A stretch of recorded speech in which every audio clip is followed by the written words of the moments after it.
প্রিয় শহর রাজশাহীতে চিরনিদ্রায় শায়িত হলেন ঢাকার উত্তরায় বিমান বিধ্বস্ত হয়ে নিহত পাইলট তৌকির ইসলাম।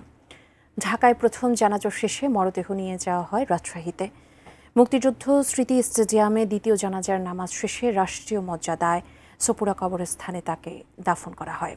চোখের জলে শেষ বিদায় জানালেন স্বজনরা। শ্রদ্ধা ভালোবাসায় বিদায় জানানো হলো নিহত পাইলট তৌকির ইসলামকে। মঙ্গলবার দুপুরে রাজধানীর কুর্মিটোলা ঘাঁটিতে পূর্ণ সামরিক মর্যাদায় তার ফিউনারেল প্যারেড ও জানাজা সম্পন্ন হয়।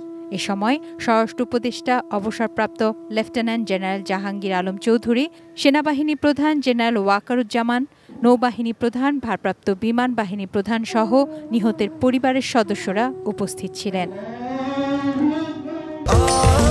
স্বাস্থ্যকর অল টাইম ফ্যামিলি কেক, সব সময় অল টাইম হেলদি লাইফ।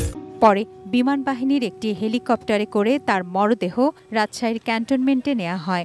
সামরিক আনুষ্ঠানিকতা শেষে বিকেলে সেনাবাহিনী ও বিমান বাহিনীর কর্মকর্তারা তৌকিরের মরদেহ শেষবারের মতো উপশহরের ৩ নম্বর সেক্টরের বাসায় নিয়ে যান। এ সময় স্বজনদের আহাজারিতে ভারী হয়ে ওঠে পরিবেশ।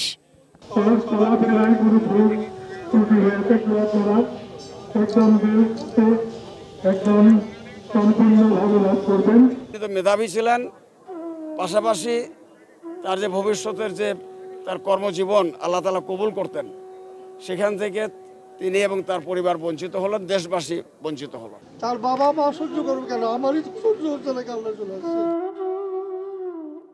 এরপর মুক্তিযুদ্ধ স্মৃতি স্টেডিয়ামে মরদেহ নেওয়া হয়। সেখানে নামাজে জানাজায় অংশ নেন বিমান বাহিনী ও সামরিক বাহিনীর সদস্য, প্রশাসনের কর্মকর্তা, রাজনৈতিক নেতারা সহ সর্বস্তরের মানুষ।